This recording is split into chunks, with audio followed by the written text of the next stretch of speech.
और आज की बात को यहाँ से आरंभ कर रहा हूँ। जो माँ की पूजा स्तुति करते हैं उन्हें क्या मिलता है? धनम धान्यम सुतम जायाम हयम हस्तिनमेव च चतुर्वर्गम तथा चान्ते लभेन मुक्तिं च शाश्वती। थोड़ा मुझे सुन लीजिए आप अपने अपने मोबाइल बंद करके। हाँ, थोड़ा ये मैसेज तो अपने रिश्तेदारों को आप दे सकते हैं, अपनी जीजी दीदी को कहिए टीवी पर हम दिख रहे हैं कि नहीं। बहुत अच्छे दिख रहे हैं, मैं देख रहा हूँ ना, मेरे सामने भी मोबाइल में आप सब दिख रहे हैं। इधर बहुत बड़ी स्क्रीन, कल मैं देख रहा था खम पिलर्स की वजह से लोग बड़े दिक्कत हो रहे, परेशानी में, उन्होंने इधर का सब कुछ दिख नहीं रहा था, तो सामने उधर वो लगा हुआ है बड़ा प्रोजेक्टर, तो उसमें और अच्छा दिखता है, बढ़िया दिखता है, बड़ा बड़ा सा दिखता है। तो आज आप दिक्कत में मत रहना, उधर उसमें सब देखते रहना।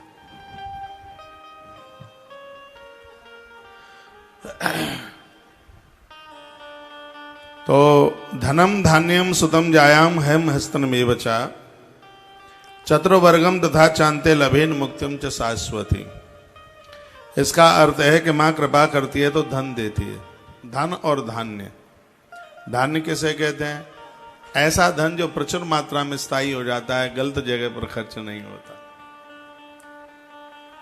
जो धर्म कार्य में लगता है उसको धान्य कहते हैं। धन तो सबको आ जाता है, लेकिन धान्य जो गलत काम पर खर्च ना हो। माँ की कृपा से ऐसा धन मिलता है, माँ की कृपा से पुत्र मिलते हैं, पौत्रादि मिलते हैं, हाथी घोड़ा। और यहां तो लिख दिया कि चारों पुरुषार्थ मां दे देती है। किसी भी चीज की, कोई किसी भी प्रकार की मां कमी रहने नहीं देती। बस एक बात कही है कि नवरात्रा में कुमारी पूजा से वंचित न रहे। आज हम उधर थे, कई सैकड़ों बेटियां बैठी थी वहां पे। कोई हमने नौता करके नहीं बुलाया था उन्हें। सौभाग्य कुंड पर, सरोवर पर 500-400 बेटियां कन्याएं बैठी होंगी। और हमें तो ऐसा लग रहा था कि साक्षात ये माता ही इन सब रूपों में वहां पर बैठी है। उनको वंदन किया, पूजन किया, उन्हें दक्षिणा दी। और आनंद की बात थी यह थी कि सिर के ऊपर हाथ रख रख करके आशीर्वाद दे रही हैं। और देखिए कितना सुंदर लिखा है, कुमारीम पूजयत्वात्युम धात्वाम देवी सुरेश्वरी। कुमारीम पूजयत्वात्तु, वर्णन क्या है? कुमारी का पूजन जो लोग करते हैं, बेटियों का पूजन करते हैं, कन्याओं का पूजन करते हैं, ऐसे लोगों को माता संपूर्ण वैभव दे देती है। याद रखना, कुछ चीजें ऐसी हैं जिनके बिना नवरात्रा पूरी नहीं होती, जिसमें एक है अखंड ज्योत जलाइए। यदि कोई अव्यवस्था है कहीं, आपको कहीं बाहर जाना है तो सुबह शाम जलाइए, ये भी विधान है। कहीं आप नहीं रुक पा रहे हैं, आपको बीच में कहीं जाना है तो सुबह शाम जलाइए। आपको ऐसा लग रहा है कि घर में सोवड़ होने वाली है एक आध दिन में, तो सुबह शाम जलाइए। नहीं तो सोवड़ भी हो जाए और 3 दिन ज्योत जल जाए, 3 दिन अनुष्ठान हो जाए तो अनुष्ठान खंडित नहीं होता, उसको पूरा कीजिए। ना व्रत छोड़िए, ना पूजा छोड़िए। 3 रातें यदि निकल गई हैं अनुष्ठान की, फिर कोई सूतक पातक लग जाता है, अनुष्ठान बिल्कुल भी खंडित नहीं होता। ऐसा कालिका पुराण में वर्णन है इसके लिए। तो माता ज्योत से बहुत प्रसन्न होती है, माँ दुर्गा पाठ से भारी प्रसन्न होती है, कन्या पूजन से माता और घट स्थापन से माँ अति प्रसन्न होती है। यज्ञ से माँ की खुशी का कोई ठिकाना नहीं रहता, क्योंकि यज्ञ की जो ज्योत है वो साक्षात माता भगवती जगदम्बा ही है। श्रीमद् देवी भागवत में यह लिखा है कि घी खाने में बड़ी फायदा करता है। आज आपने घी खा लिया है, यह घी का असर 35 दिन तक आपकी बॉडी में रहेगा। दूध में थोड़ा सा घी डाल लिया तो उसका तत्काल असर आ जाता है। उसको ड्राई फ्रूट खाने में फायदा करता है, ज्यादा तला हुआ नहीं, ज्यादा काजू तला करके आप खा लेंगे। और इस समय फलाहार के नाम पर बहुत चीजें लोग खा लेते हैं, चकाचक खाते ही रहते हैं बहुत चीजें। क्या हार्ट को कमजोर करता है काजू, थोड़ा बहुत कुछ लिया जावे, दूध में डाल करके फायदा करता है, थोड़ा सा ना के बराबर उसको लिया जावे, हल्का सा। दूध के साथ पिसा हुआ बादाम बहुत फायदा करता है। हजारों बीमारियों को भींगा हुआ बादाम है वो फायदा पहुंचाता है, लेकिन हर चीज की लिमिट होनी चाहिए। तो फलियार के नाम पर तो बहुत लोग बहुत कुछ खा लेते हैं, वो कम ही होना चाहिए, थोड़ा ही होना चाहिए। और आप में बड़े बड़भागी हैं वह लोग जिन्होंने इस नवरात्रा में अन्न छोड़ रखा है या एक बार ले रहे हैं। जीवन निकल गया है, खाते खाते वो संयम कर लो। व्रत पाठ पूजा ये सब बहुत प्रभावशाली होती हैं, ऐसे माथे की ताकत बढ़ती है। यज्ञ का बहुत बड़ा प्रभाव है इसमें। यजन घी खाने में फायदा करता है, उससे भी ज्यादा जलाने में फायदा करता है। जिस घर में घी की जोतें जलती हैं, आग के ऊपर घी जलाया जाता है, 1 चम्मच 1 टन ऑक्सीजन पैदा कर देती है। दिमाग की बीमारी नहीं होती। मैं 365 दिन हवन करता हूँ, यज्ञ करता हूँ और लोगों को सलाह देता हूँ यज्ञ के लिए। इस समय तुलसीवन आश्रम में बड़ा विशाल यज्ञ के रूप में यह कार्य नवरात्रा का समय है, आप भक्तों की तरफ से चल रहा है।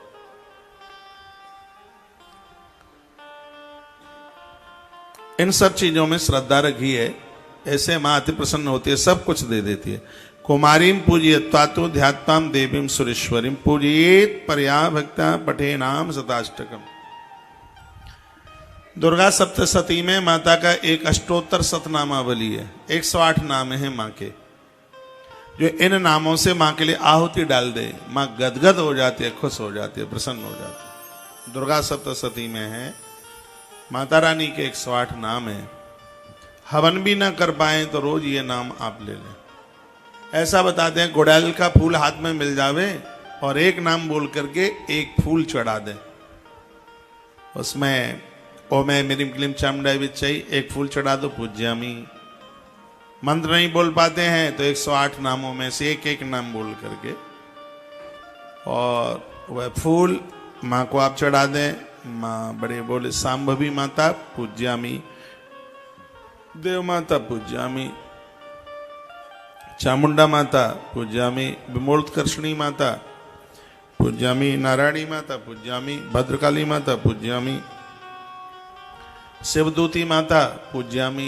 ये 108 नामों में से ही नाम है जो नाम मैंने अभी आपके बीच में बोल दिए। दुर्गा सप्तशती आप सब अपने घर में रखिए।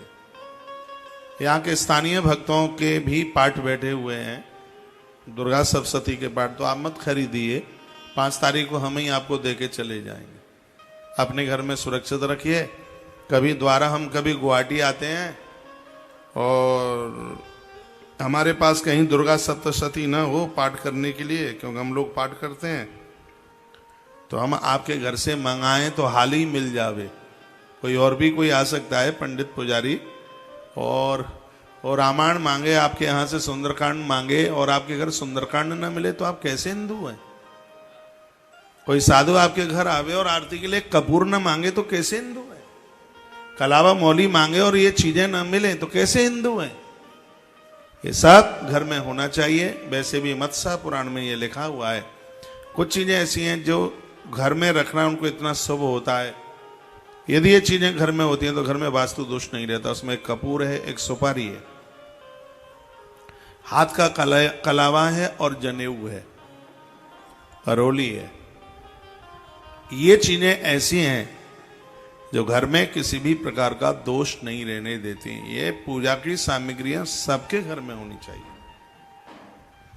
आइए इस प्रसंग को मैं थोड़ा सा आगे बढ़ा दूं। तस् सिद्ध भवे देवी सर्वेश्वर वरपी राजानो दास्ताम यान्ति राजश्री मापनियात।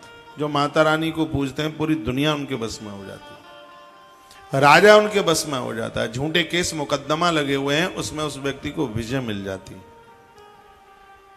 इतना बड़ा प्रभाव है मां भगवती जगदम्बा का। दुर्गा सप्तशती तो बड़ी अद्भुत है।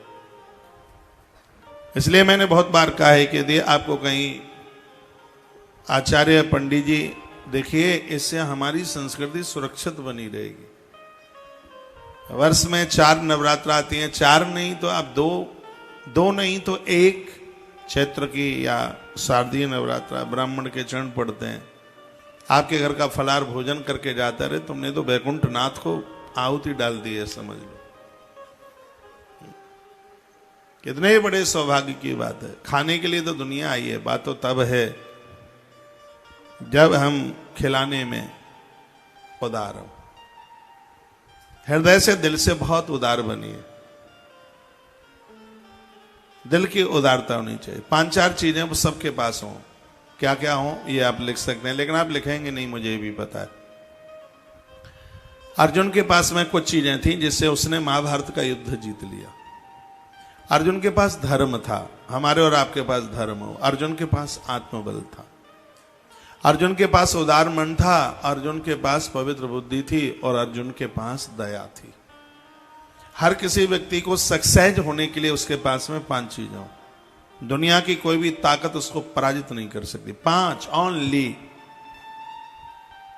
ये 5 सूत्र हो उसके पास, बोलबाला उसका होगा। और जिसके पास ये 5 चीजें होती हैं, परमात्मा उसके जीवन के रथ में आके बैठ जाता है। अर्जुन के पास धर्म है, अर्जुन के पास आत्मबल है, अर्जुन के पास उदार मन है, और अर्जुन के पास, ये माता जी सो रही हैं, इनको जगाओ, आपको ही बोलो, सब साथ। और अर्जुन के पास पवित्र बुद्धि है और अर्जुन के पास दया है। मेरी तरफ देखिए, हमारी तरफ देखिए, हम इतने बेकार तो है नहीं कि देखने के लायक नहीं है। इधर देखिए, देख दो सही हमारी चुनरी कैसी लग रही है। अर्जुन के पास ये 5 चीजें। अर्जुन के पास धर्म, धर्म क्या है? युधिष्ठिर। अर्जुन के पास युधिष्ठिर, युधिष्ठिर क्या है? धर्म है। अर्जुन के पास भीम है, भीम क्या है? भीम आत्मबल है। सुनिए देखिए, आत्मबल, भीम आत्मबल है। अर्जुन के पास नकुल, नकुल क्या है? उदार मन। आज आदमी मन से बड़ा कंजूस हो गया, बहुत कृपण हो गया, कंजूस हो। कंजूस जानते हैं आप? अरे कंजूस के ऊपर भी एक होता है मक्खी चूस।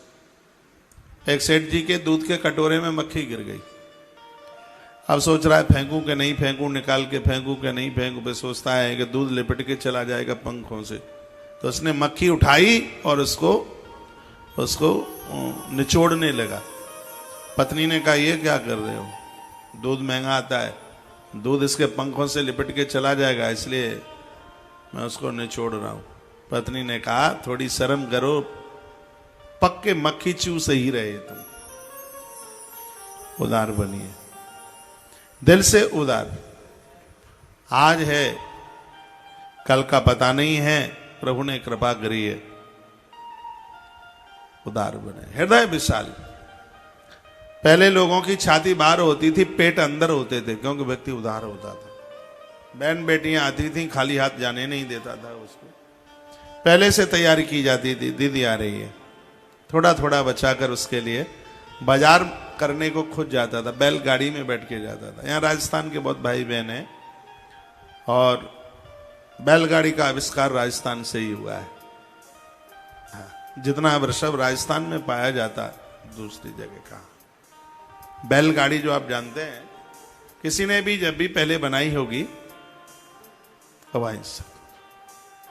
तो बैलगाड़ियां तो आपने भी देखी होंगी, यदि उधर से आप एक बार जयकारा लगाएं, बोलो बांके बिहारी लाल की जय हो। आदमी बैलगाड़ी से जाता था, फिर साइकिल चल करके आई, बाजार में जाता था, खुश होता था। ये श्रावण का महीना आता था, 25 दिन पहले से वो अपनी बहन के लिए साड़ी लेके आता। और जब वो साड़ी लेकर के आता तो कितनों को दिखाता वो घर, देखो हम अपनी जीजी के लिए साड़ी लेके आए, कितना खुश होता था। बात ही कुछ और थी। उस समय रक्षाबंधन जैसे त्योहार आनंद दे देते थे। आज तो दीदी के पास भी टाइम नहीं है, इसका भी मुंह लटका हुआ है, ये भी टेंशन में, माइग्रेन में जीता है, कोमा में रहता है हर समय। क्या जीवन है, पैसा मिला, शांति नहीं है, संतोष नहीं है, बच्चों के पास टाइम नहीं, बहुओं के पास टाइम नहीं, किसी के पास टाइम ही नहीं, कोई किसी के पास बैठना ही नहीं चाहता। ऐसे आते हैं, फुर्सत कमरे में घुस जाते हैं और फिर उसी में से निकल करके ऑफिस चले जाते हैं। क्या है जीवन? कुछ नहीं है। हम लोग हैं, पास पास बैठते हैं, एक दूसरे से बात करते हैं, ऐसी मेजॉरिटी है, सब ये पास पास बैठकर पंक्ति बंद होकर के भोजन लेते हैं। आपके घरों में वो उस कमरे में उसकी थाली उधर जा रही है, वो उधर है। घर में 4 लोग हैं, 4 तरह की रसोई है। चारों को पूछना पड़ता है कि तुम कौन सी सब्जी खाओगे, तुम कौन सी। कुछ भी नहीं है, सब कूड़ा कबाड़ा हो गया। हाथ जोड़ करके निवेदन कर रहा हूं, उदार बनिए। पहले लोगों की छाती बाहर होती थी, पेट अंदर होता था, क्योंकि व्यक्ति उदार था। आज व्यक्ति का पेट बाहर आ गया, क्योंकि पेट में संशय बहुत है ना, इसलिए वो फूल के बाहर आ गया। उदारता खत्म हो गई, इसलिए छाती अंदर धस गई है। पहले लोगों की 50 इंची से ऊपर ही छाती होती थी, अब वो 30 के नीचे आ रही है। उदारता खत्म हो रही है लोगों की, है। सीना चौड़ा होता था बहुत ज्यादा, वो कुकुड़ करके सुकुड़ करके ऐसे हो गया, फरफूटा जैसे। तो नकुल उदार मन, सहदेव पवित्र बुद्धि है, और द्रौपदी दया है।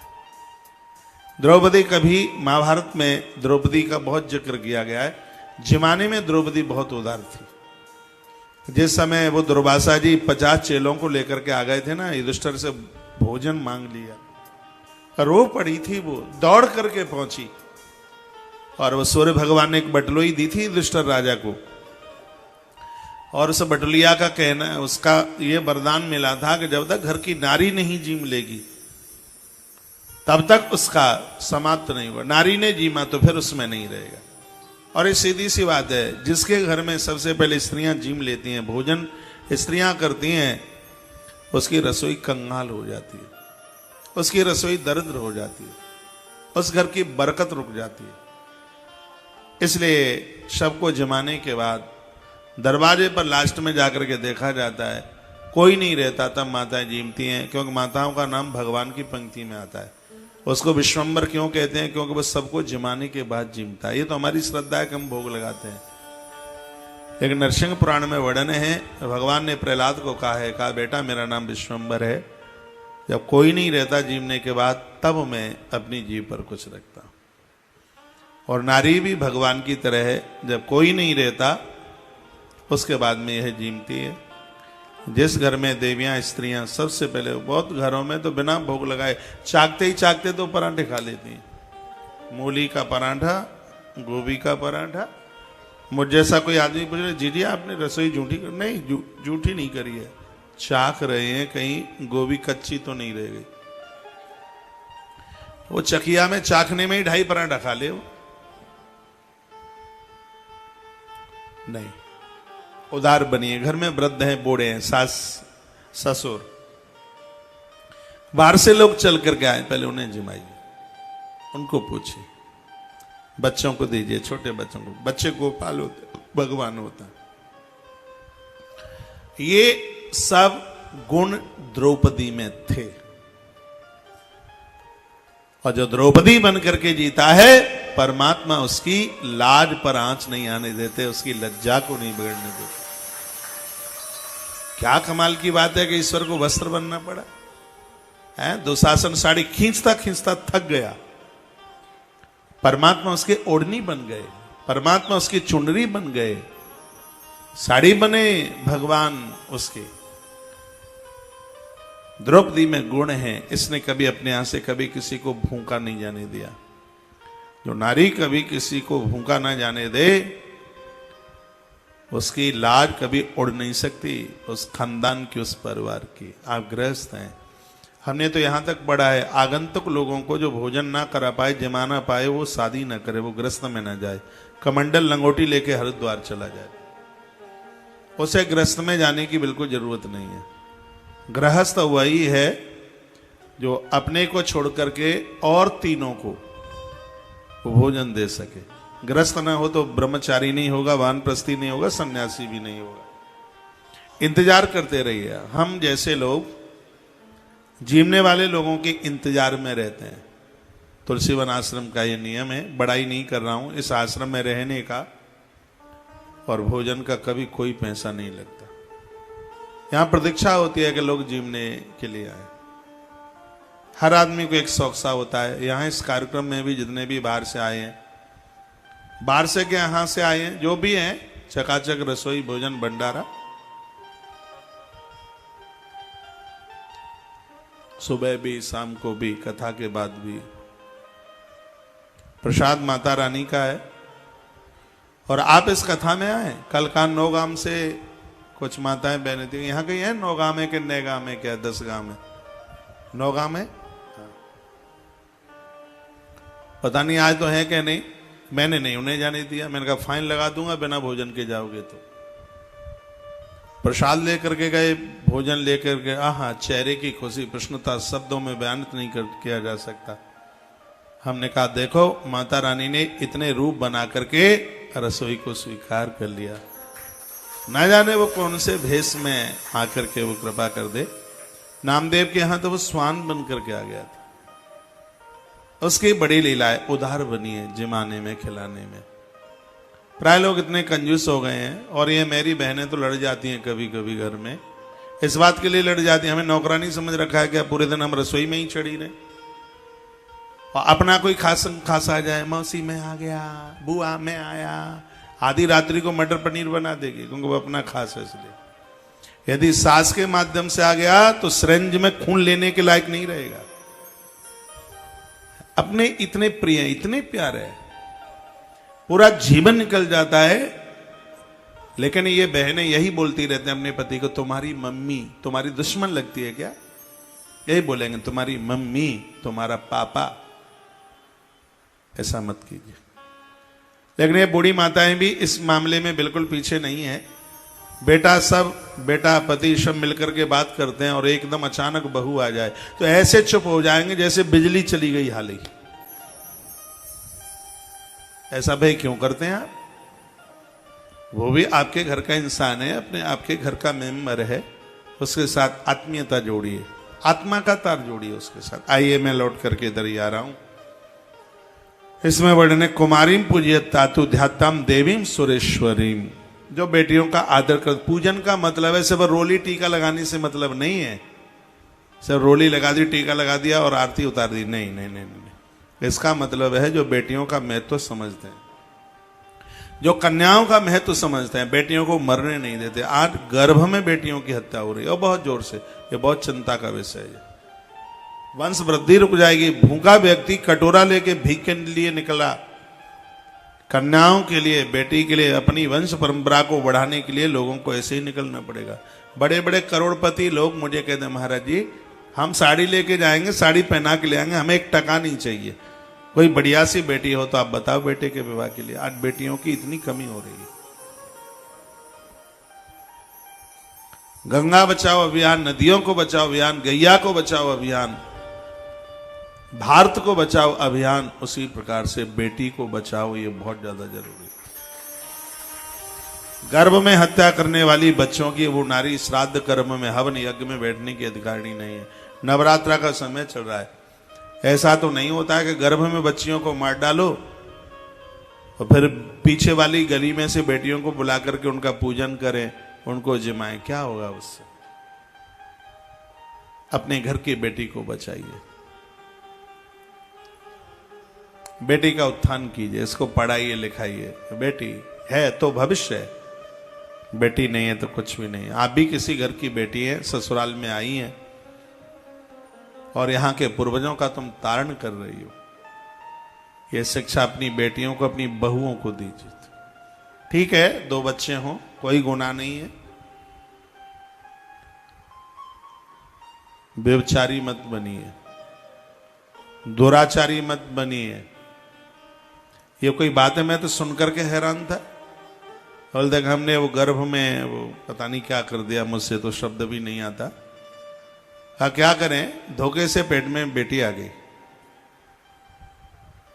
ये धोखा भी होता है इसमें, ये बहुत गलत है, ये बहुत बड़ी त्रुटि है।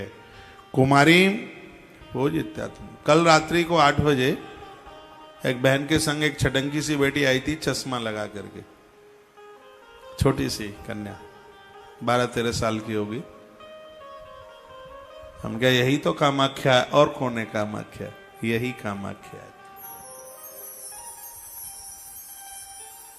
यही शैलजा है, यही सांबी है, यही शैलपुत्री है। बेटियों का घर में बहुत आदर, बेटियां बहुत चाहती हैं, बहुत ज्यादा। पापा के दुख को देख करके जितनी बेटियां रो पड़ती हैं, किसी को उतना कष्ट नहीं होता। महाराज जनक जिस समय अपनी कन्या की विदाई कर रहे थे जानकी की, ओहो आंख में आंसू, कितना रुदन किया। आइए दो पंक्तियां, ये सबकी बेटियों की विदाई है। बेटी को विदा करना बहुत मुश्किल है, बहुत ज्यादा। मैं बिटिया तेरे आंगन की, काय को बबुल मोको घर से निकालो, नेक तरस तो मुझ पे बारो,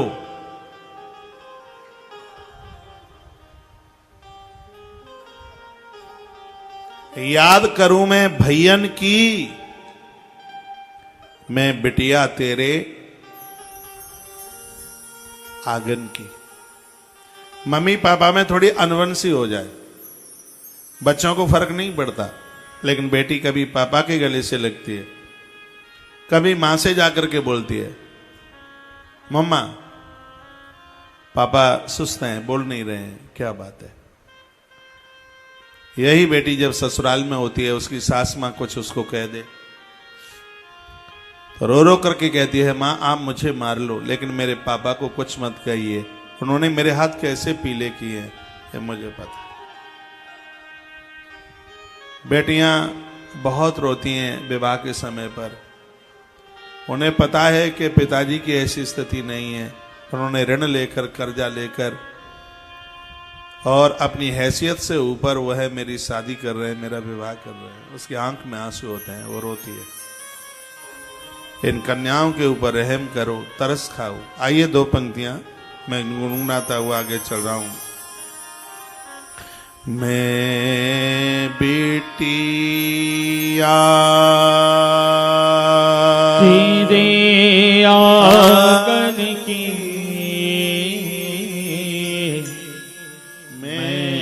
बिटिया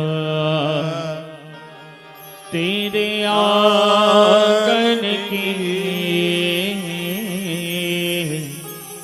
मैं बिटिया काहे को बबूले मोहे घर से निकालो,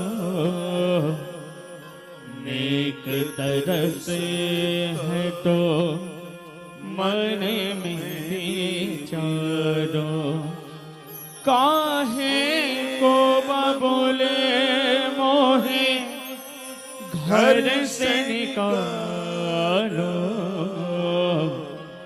नेक तरस है तो मन में विचारो, याद करो मेरे बचपन की,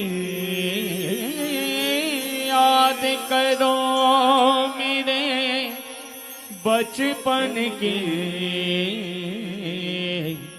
मैं बिटिया तेरे आंगन की, मैं बिटिया तुमको बबूले मैं प्राणों से प्यारी, अब क्यों दे रहे देश निकारी, तुमको बबूले मैं प्राणों से प्यारी, अब क्यों दे रहे देश निकारी, आवे याद माँ भैयन की, आवे याद माँ बापन की, मैं बिटिया तेरे आंगन की,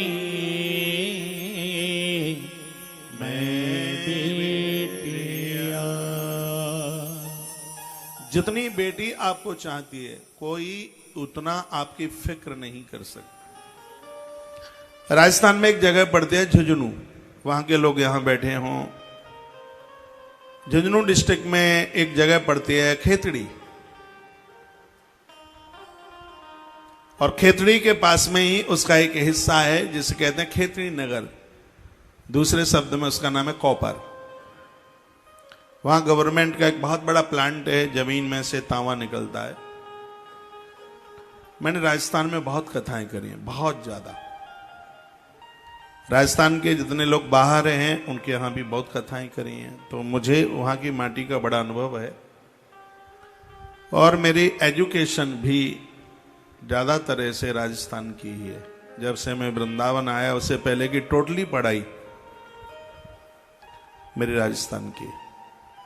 कक्षा 3 से लेके 3, 4, 5, 6, 7, 8, 9,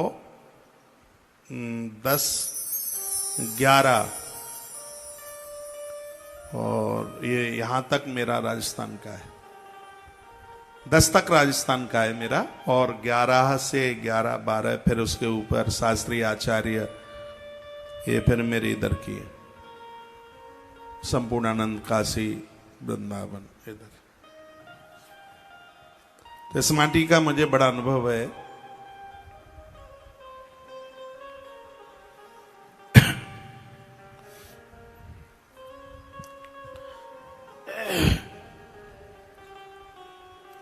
एक बात हमें बताएं, ऐसी भी कथा में झपकी लगेगी तो फिर आप जागेंगे कहां?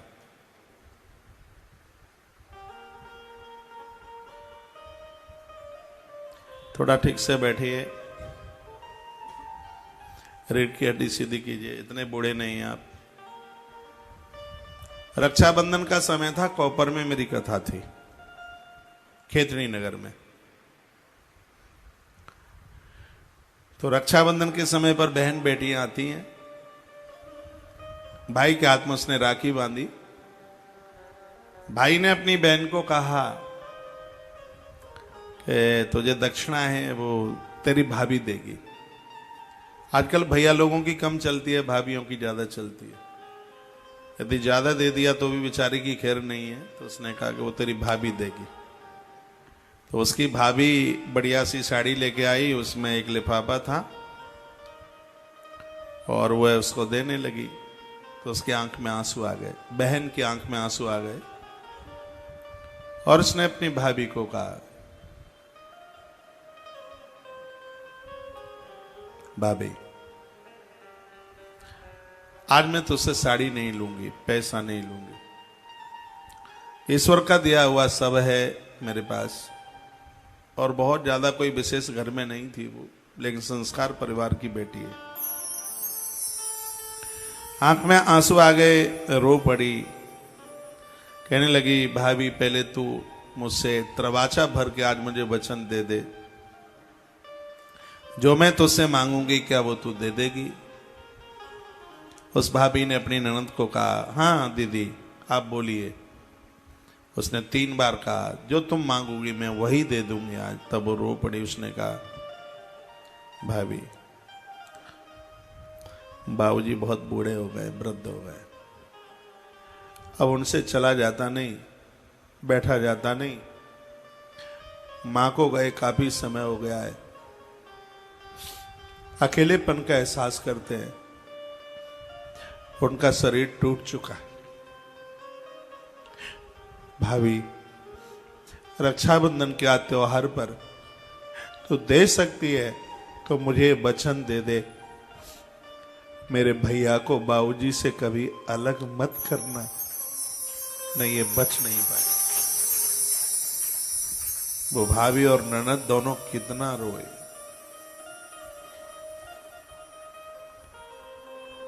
इतनी सी बात मैंने आपके बीच में कही है।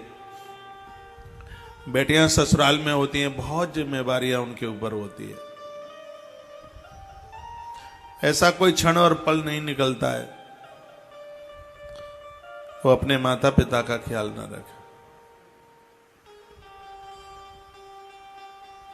मैं इस समय नवरात्रा में कुछ बात आपके बीच में बोल रहा हूं,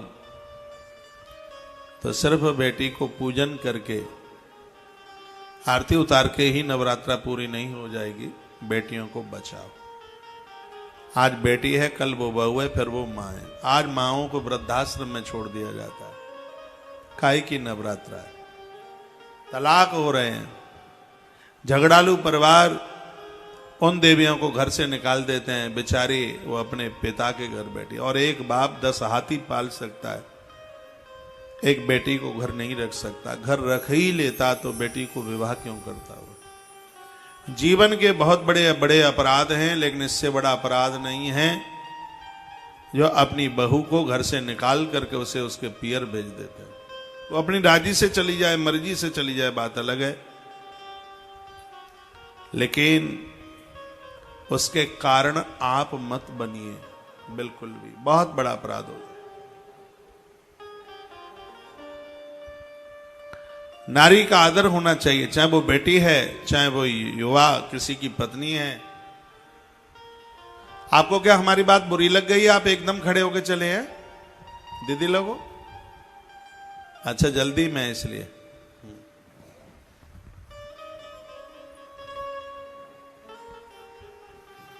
नारी का आदर हो। यत्र पूजन्ते नारी परमन्ते तत्र देवता। जहां नारी को आदर है, मान है, सम्मान है, वहां देवता वास करते हैं। वहां देवता आकर के विराजित हो जाते हैं। इसलिए नारी को आदर हो। कुमारी पूजयत्मा तु ध्यात्वाम देवी सुरेश्वरी। सुरेश्वरी नाम यहां जगदम्बा का है, जो कन्या पूजन करके, उन्हें वंदन प्रणाम करके, उन्हें भोज्य पदार्थ खिला करके नवरात्रा में मां की आराधना करते हैं। मां उनको सब कुछ दे देती है, किसी भी चीज की कमी नहीं रहने देती। कन्याओं का आशीर्वाद लेते रहिए, इनकी कृपा में बड़ा प्रभाव। वो बेटी कोई जानकी ही तो है जिसकी वजह से परमात्मा महाराज जनक की देहली पर आ गए। वो बेटी पार्वती, जिसकी वजह से महादेव इस देहली पर चल के आ गए। हमने तो यहां तक पढ़ा है कि जिनके घर में कन्या नहीं है तो पुण्यों में कमी है। पुण्यों में कमी होती है तो घर में कन्या का जन्म नहीं होता। हजार हजार यज्ञ करने का जो फल है वो एक कन्या को पालने पोषने का फल है। घर में 10 बच्चों को जन्म देकर उनका लालन पालन करके जो पुण्य कमाया जाता है, एक बेटी को जन्म देकर उतने पुण्य की कामना की जाती है। एक बेटी 10 पुत्रों के बराबर होती है। एक बेटी जिसने अपनी बेटी सामने वाले परिवार को दी है, उसके सगरे पुरखे उस बाप के ऋणी हो जाते हैं। वो बेटी जिस पिता की है, उसको बहुत बड़ा दाता बताया गया। जीवन में दान बहुत है, एक ही दान तो ऐसा है जिसमें अहंकार नहीं होता, जिसमें आदमी रो रो के देता है, गिड़गिड़ा के देता है, धरती पर लेट करके देता है, उसका नाम है कन्यादान। वो बाप बड़ा भाग्यशाली है जिसने बेटी को जन्म देकर के और अपनी लली का कन्यादान किया है। बहुत बड़ा पिता है। हजारों हजारों यज्ञ करने का फल प्राप्त होता है जिसने बेटी का कन्यादान किया है। तो मैं इस नवरात्रा के पावन समय में माता कामाख्या के चरणों से पूरे देश को यह बात बोल रहा हूं कि बेटियों को जिंदा रहने दीजिए। देखो, एक छोटी सी बच्ची अभी खड़े होके गई है, ये देखिए, इधर को लाइयो माता, ये बेटी, इसको एक गुड़िया, ये गुड़िया देखो, इधर आ, इधर। इसके पास कितनी जिम्मेवारियां आएंगी, कितनी। इधर आ मेरे पास आ। आज इसका जन्मदिन है।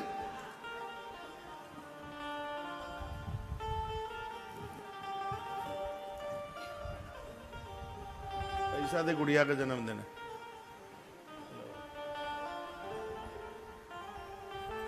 बेटिया का जन्मदिन है आज। क्या नाम है तेरा?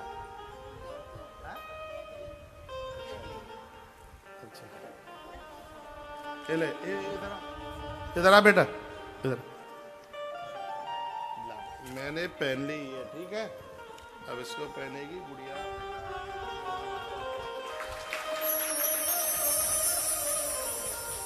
कुछ मिठाई दो।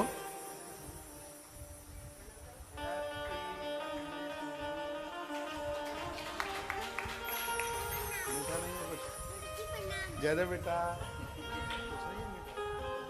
इधर आ। टॉफी तो हमारे पास है नहीं, तो केला खाएगी।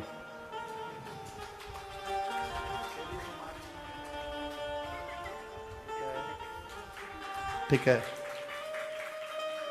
प्यारी गुड़िया, जय श्री राधे, जय जय।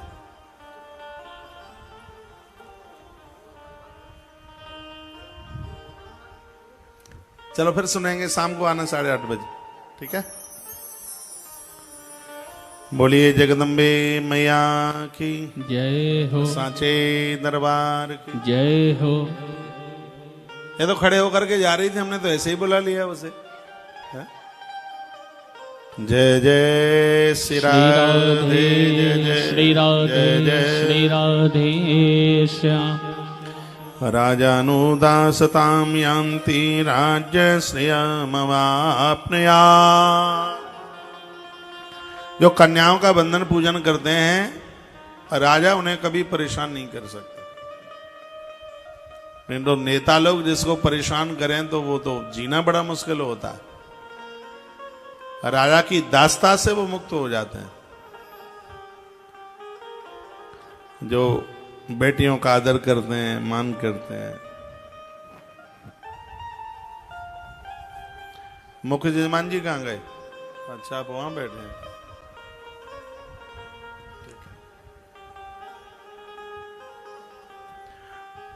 श्रीमद् देवी भागवत की कथा आप सुन रहे हैं, आनंद हो रहा है। मेरी भाषा, लैंग्वेज आपकी समझ में आ रही है? धन्यवाद। अपुत्रो लभते पुत्रम दरिद्रो धनवान भवेत।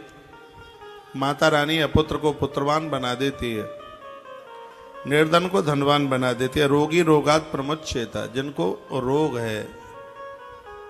मैं एक उपाय बता देता हूं। एक कटोरी में गंगा जल रखिएगा, दुर्गा कवच का पाठ कीजिए और उसके तत्पश्चात वह जल पी लीजिए, आरोग्यता मिल जाएगी। मेरी बड़ी श्रद्धा है दुर्गा कवच के प्रति।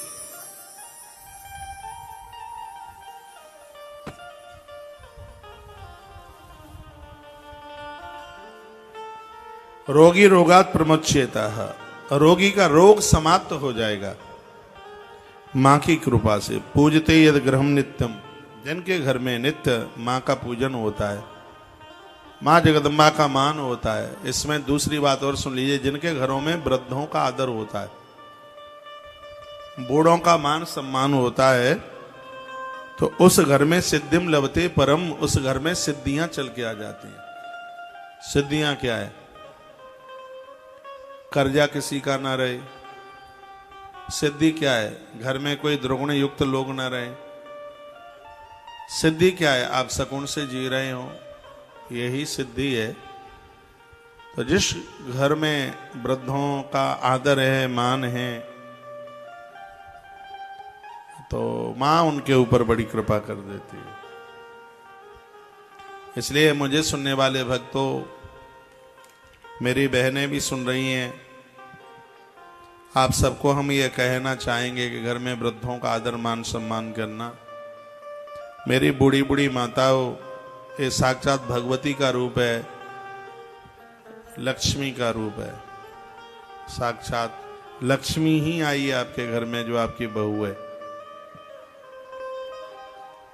उसको अपना मानिए, उसको लाड़ कीजिए, उसको दुलार कीजिए, उसको बेटा कह करके बोलिए। यह तुम्हारा बड़ा ख्याल करेगी। और इस गुवाहाटी की धरती पर होने वाली कथा में आप अपनी बहुओं को भी लाते रहें तो बड़ी फायदे में रहोगी। हाँ, और जो मेरी बहनें आ रही हैं, अपनी डोकरी को, अपनी सास माँ को लेके आए, तो तुम्हें सांस लेने में कठिनाई नहीं होगी।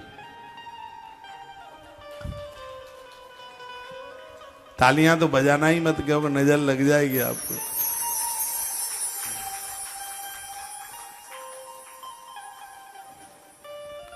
यदि कोई अपना रूठ करके कोई चला गया है, बेटा बहू कोई भी रूठ गया, पति रूठ गया, पत्नी रूठ गई, तो मां भगवती जगदम्बा की ऐसी बड़ी कृपा है कि जो रूठे हुए हैं वो सब मन जाते हैं, सब अपने हो जाते हैं। इसी संदर्भ में एक बड़ी सुंदर कथा है, सुन ले, सुना दूं, सुनिए।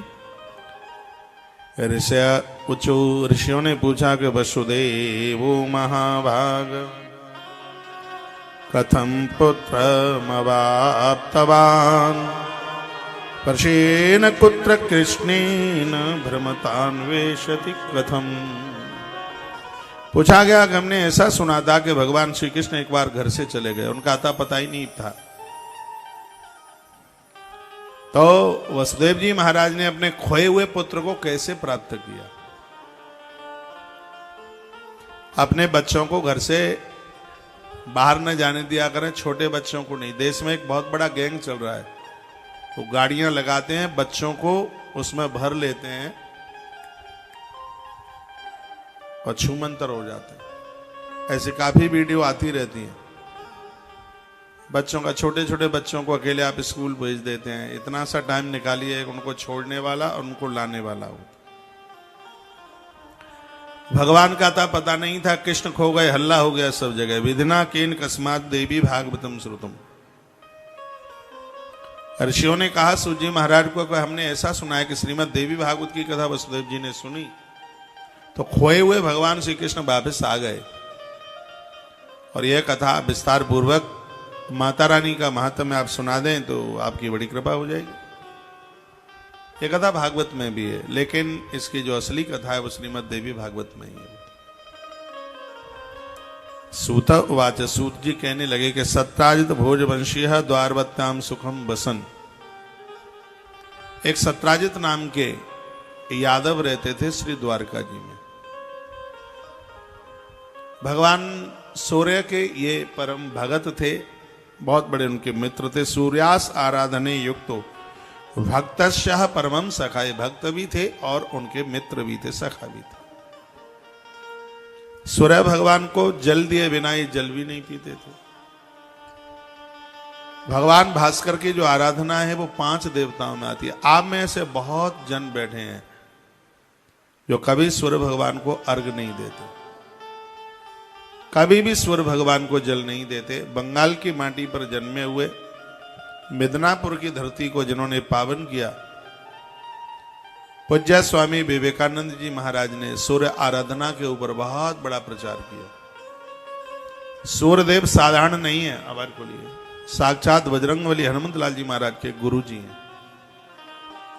7 घोड़े जिनके रथ में जुते हुए हैं। ऐसे भास्कर को नित्य जल न देना, इसलिए तो बुद्धि गड़बड़ हो रही है।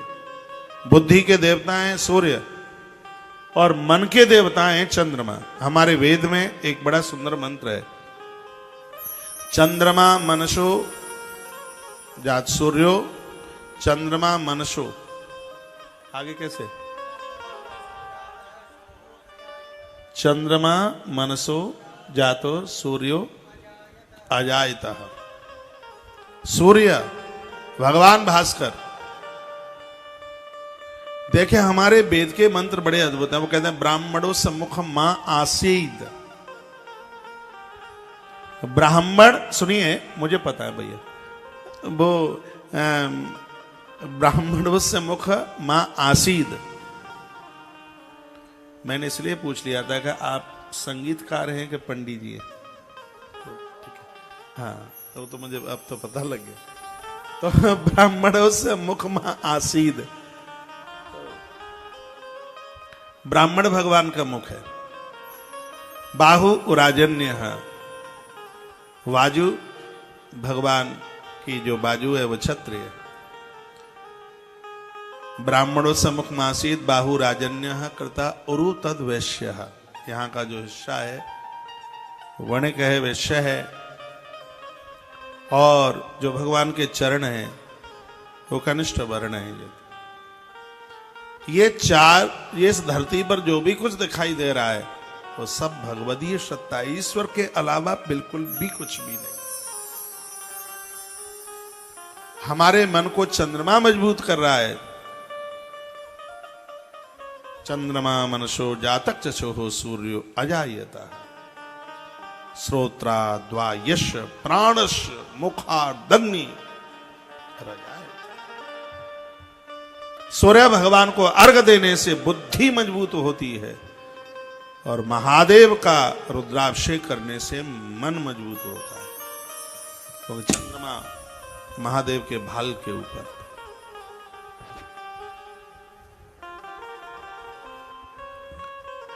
सूर्य भगवान को नित्य अर्घ दीजिए। रुद्राष्टाध्यायी अध्याय नंबर 4 और श्लोक नंबर मंत्र नंबर लास्ट का है। आकृष्णेन रजसा वर्तमानो निवेशेन मृतम मृतन चरणेन सविता रथेना देवो याति भुवना निपस्स। जैसे भगवान भास्कर प्रकट होते हैं, पूरे अंधकार को छिन्न भिन्न कर देते हैं, सूर्य भगवान को अंजलि देने वाले व्यक्ति की बुद्धि को भगवान ऐसे ही कर देते हैं। वह बुद्धि अज्ञान के अंधकार को छिन्न भिन्न कर देती है, खत्म कर देती है। पंचदेव उपासना में भगवान सूर्य का नाम आता है। आदि देव नमस्तोभ्यम प्रसीद मम भास्कर, दिवाकर नमस्तोभ्यम प्रभाकर नमस्तुते। भगवान भास्कर कृपा कर दें तो क्या ना दे दें।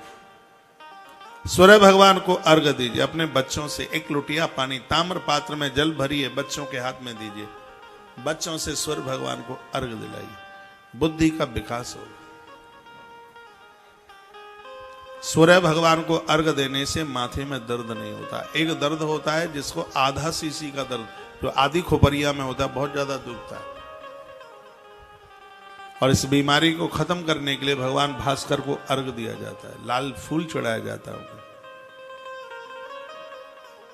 सूर्य भगवान को कभी अकौआ का फूल नहीं चढ़ता, गणेश को तुलसी नहीं चढ़ती, जगदम्बे माता को दूर्वा नहीं चढ़ती, दूब नहीं चढ़ती, दुर्गा मां को दूर्वा नहीं, गणेश जी को तुलसी नहीं। सूर्य भगवान को कभी आक का फूल नहीं चढ़ता, पानी में डूबा हुआ फूल टपकता हुआ किसी भी देवी देवता को नहीं चढ़ता, दिए से कभी अगरबत्ती नहीं जलाई जाती, यज्ञ के अभिषेक को छोड़ करके पत्नी को पूजा में कभी वामांग में नहीं बिठाया जाता। शिगरा पूजा पाठ यही सब धर्म कर्म सब उसका पुण्य फल लुप्त हो जाएगा। जानकार ब्राह्मणों को पता होता है। इसलिए पूजा के समय पर पत्नी का जो स्थान है वो दाहिना भागी होता है। यात्रा करते समय पत्नी बाईं तरफ बैठे। यह भारत की ही संस्कृति है। पति गाड़ी चलाता है तो वो दाहिनी तरफ होता है और पत्नी जहां बैठती है वो बाईं तरफ। विदेश में ऐसा नहीं होता। विदेश में स्टीयरिंग इधर होती है जिधर अपना कंडक्टर साइड में, इधर स्टीयरिंग होती है। लेकिन नियम यह है कि यात्रा के समय पर पति दाहिनी तरफ होता है, पत्नी बाईं तरफ होती है। और सोते समय भी पति दाहिनी तरफ होता है और पत्नी बाईं तरफ होती है। पूजा पाठ में धर्म कर्म में पत्नी दाहिनी तरफ होती है और पति बाईं तरफ होता है। पत्नी दाईं तरफ। आप सही बैठे हैं। एक यज्ञ के बाद में अभिषेक होता है। उस अभिषेक में पत्नी को वामांग में बिठाया जाता है। आचार्य ब्राह्मणों के द्वारा मंत्रोच्चारण होता है उसमें। कुछ चीजें बड़ी अद्भुत हैं। कभी भी जोत को फूंक मार करके मत बुझाइए। सुबह की जली हुई जोत, दिया जिसमें आपने आरती कर रखी है, उसको द्वारा से मन जलाइए। उसको शाम को उसको बदल दीजिए, उसको अलग कर दीजिए। चौमुखा दिया जब जलाया जाता है, चौमुखा दिए में बत्ती लंबी होती है।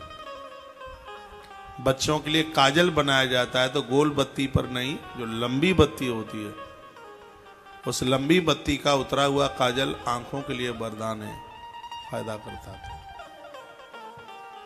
किन्हीं की नजर वगैरह उतारनी होती है तो उसमें लंबी बत्ती ही उसमें जलाई जाती है। कुछ चीजें देवी भागवत में लिखा है जिसको जमीन पर नहीं रखा जाता, जपने वाली माला धरती पर नहीं रखी जाती, किताब धरती पर नहीं रखी जाती, शंख धरती पर नहीं रखा जाता।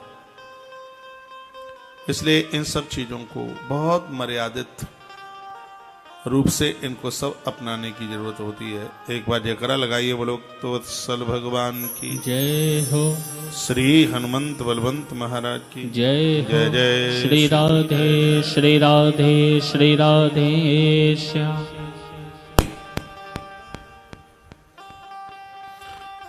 तो भगवान भास्कर को सत्राजित रोजाना अर्घ देते थे। सूर्य भगवान को जब अर्घ दें आप, चांदी का पात्र, पीतल का पात्र या ताम्र पात्र, अर्घ के लिए ताम्र पात्र बहुत बढ़िया है।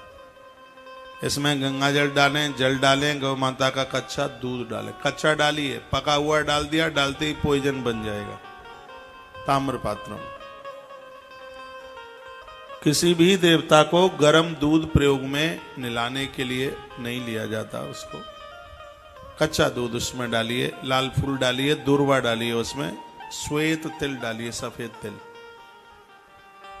और ऐसी जगह पर अर्घ दीजिए जहां किसी के पाम बाम न पड़े, पानी कहीं नाली नूलियों में न बहे। बहुत लोग तुलसी के गरुआ में सूर्य भगवान को अर्घ देते हैं, वो बिल्कुल ठीक नहीं है। कुछ नहीं आपको मिलता है तो एक परात रख ले, उसमें सूर्य भगवान को अर्घ दें, और फिर वह जल पेड़ पौधों में, तुलसी को छोड़कर और किसी पेड़ पौधों में, भगवान का नहाने का जल भी तुलसी में नहीं डाला जाता। यानी कि ठाकुर जी को नहलाए और जाकर के उसमें नहीं नहीं नहीं, नहीं बिल्कुल, तुलसी सूख जाएगी। कुछ कारणों की वजह से घर में तुलसी सूखती है, और तुलसी का सूखना बिल्कुल ठीक नहीं है। जिस घर में नारियां ऋतुकाल की मर्यादा का पालन नहीं करती, ऋतु धर्म का पालन नहीं करती, उस घर की तुलसी सूख जाती है। जिस घर से आने वाले अतिथि भूखे चले जाते हैं, उस घर की तुलसी सूख जाती है। जिस घर में देवियों का अपमान होता है, नारी का अपमान होता है, उस घर की तुलसी सूख जाती है।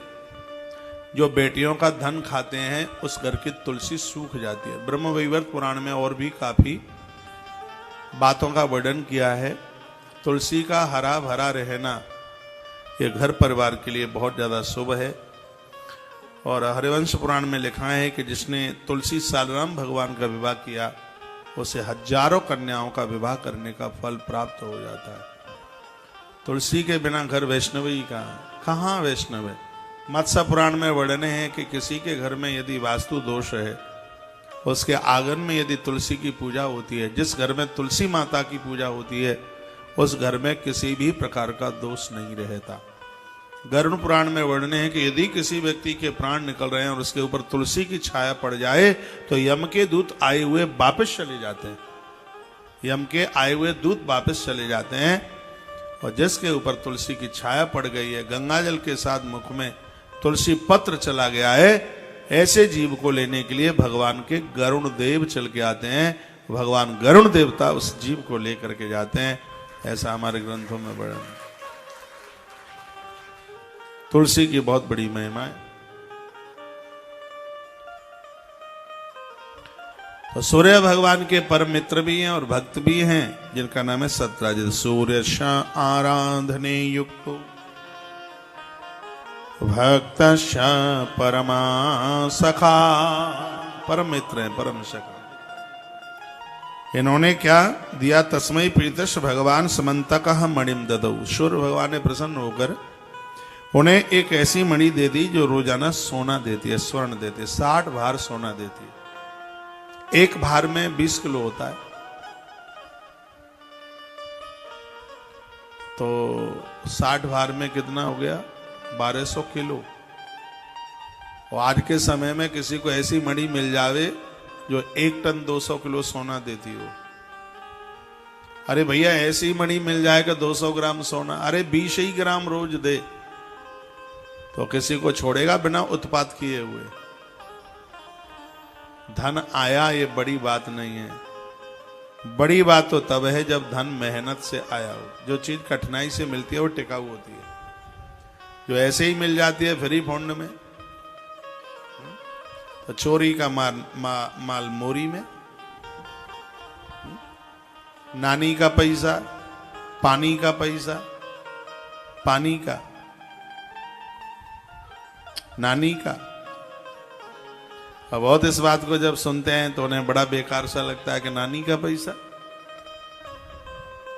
कैसे, मामा होता है। फिर भी वो ससुराल वाले इतना जोर दे देते हैं कि मुकदमा दायर कर देती है वो दीदी। हाँ, पापा की प्रॉपर्टी पर